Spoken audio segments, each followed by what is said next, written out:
જિંદગી વિતાવવાના સપના તમે જોતા હો, બહુ બટ નેચરલ છે અને કુદરતી વસ્તુ છે, એને તમે રોકી શકતા નથી. પણ ભણતી વખતે જો એ જ વિચારો આવ્યા રાખતા હોય તો એ બહુ ઘાતક છે.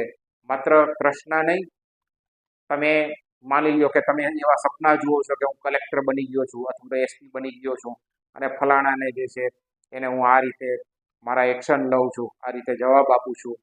તમે કદાચ ટીવી સિરિયલોને જોતા હો તો એની અંદર જે આ ઓફિશિયલ્સ જે એક્શન લેતા હોય છે એને ધ્યાનમાં રાખી, એ હીરોને ધ્યાનમાં રાખીને એમ કે તમે એમ વિચારતો કે હું આવું કરીશ તેમ કરીશ.